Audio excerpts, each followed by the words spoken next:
I was born in the Bronx, and if you know anything about the city in the 90s, you know it wasn't exactly a playground. It was loud, it was gray, and it was dangerous. But when I was 10, my world changed. My father's killer was released from prison. I remember the look on my mother's face. It wasn't just fear, it was a desperate need to disappear. She had family up in northern New York near the river, so we packed our lives into a few boxes and fled. A few years later, my grandfather sold his property in the Bronx and followed us. He bought a house right on the river, on the north side of town. It was a nice double-wide prefab with a garage and a big backyard. We moved in with him, thinking we'd finally found peace. But the property felt off. From the very first night, the silence of the woods was too heavy. In the Bronx, silence meant something bad was about to happen. Up here, the silence felt alive. The backyard was about half an acre, ending in a thick, jagged tree line. Behind the pool and the tool shed, the forest started, and that's where the watching began. As I got older, it escalated. Every winter, I'd wake up and find footprints in the fresh snow. They didn't just pass through. They circled the house, stopping at every single window facing in. No tracks led back out. It was as if something just stood there staring at us while we slept, and then vanished into thin air. In high school, I met Chris. In a town where most people were openly racist toward a Hispanic kid from NYC, Chris was the only one who stood up for me. We became inseparable. We spent our days exploring the woods behind the house, even though the vibe back there always made our skin crawl. We built this makeshift fort out of fallen logs. We called it the fort. One day, while we were scouting a new trail, we found this odd pit in the ground. It didn't look like a sinkhole, it looked intentional. Being dumb teenagers, we started digging. About 3 feet down, our shovels hit metal. We cleared the dirt and found a buried shopping cart. But it wasn't just dumped there. It was wedged into the ground, blocking what looked like a hand-dug tunnel. The air around that pit felt freezing, even in the summer heat. We freaked out and ran.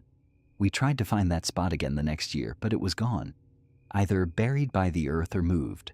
That was the first time I realized that whatever was on this property, it had been here long before us. When we got older, my grandpa built a second shed on the opposite side of the woods. We called it the shed, and it became our hangout spot. I dug a fire pit right outside it, circling it with heavy river rocks. That's when the activity turned aggressive. One night, Chris and I were inside the shed when we heard it. Footsteps. Heavy, deliberate steps circling the wooden walls. We froze. Then came the banging. Not a knock, but a violent structural pounding that felt like a sledgehammer hitting the siding. We sat there in the dark, clutching our breath for what felt like hours until it stopped. A few weeks later, we were sitting by the fire pit. It was past midnight. The woods in front of us were pitch black. Suddenly, I heard rustling. I looked up, and my heart didn't just drop. It froze. Standing in the tree line was a figure. It was impossibly tall and gaunt, but it wasn't just a shadow. It was like a 3D void. It had no face, no features, no texture. It was just a hole in reality shaped like a man. It slowly leaned forward, staring at us with eyes that didn't exist. Chris didn't wait for a second look. He booked it to the house. I followed him, and I've never felt closer to death than I did in those few seconds of running. The sightings became a regular part of our lives. Chris started dating Vanessa, and she started experiencing it too. One night, while I was in my room and Chris was in the shower, a huge crash echoed through the house. Vanessa screamed. I ran out to find the back laundry room door, which we always kept locked, wide open. It had been busted from the outside. I grabbed my grandpa's .22 rifle and fired a shot into the woods, screaming at the darkness. Chris came out wrapped in a towel, yelling, "What if that's a person?" But his voice was shaking. He knew, just like I did, that no person could move that fast or feel that cold. Months later, I was dating Nicole. It was late winter, and I was on the back steps smoking a cigarette.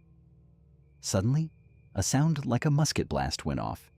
I watched snow fly from the trees, as if a massive invisible projectile had ripped through them. Chris and I searched the woods with rifles and flashlights, but there were no footprints. Nothing. Finally, I decided to show Nicole. I told her the thing comes out when there's a fire. We sat on the patio with a fire in the chimenea. As we were chatting, I saw it. The creature, walking straight along the tree line toward the house. It turned its featureless head toward us and just kept walking. I looked at Nicole. She looked like she'd just seen her own grave. She just yelled, "No!" and ran inside. We never had a fire together again. The answers finally came at a Civil War reenactment. I found an old book on local history. It told a story about a Native American tribe that lived on my exact stretch of the river. One night, French soldiers came down the river and burned a longhouse to the ground with everyone inside. I looked at the map in the book.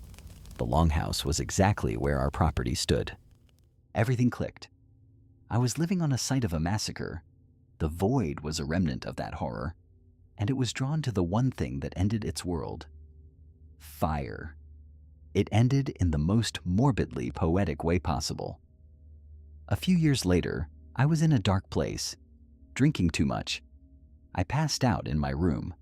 We didn't have working fire alarms.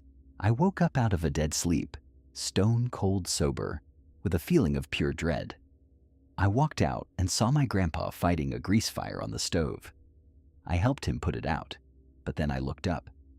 The vent fan was glowing. The fire had already moved into the walls.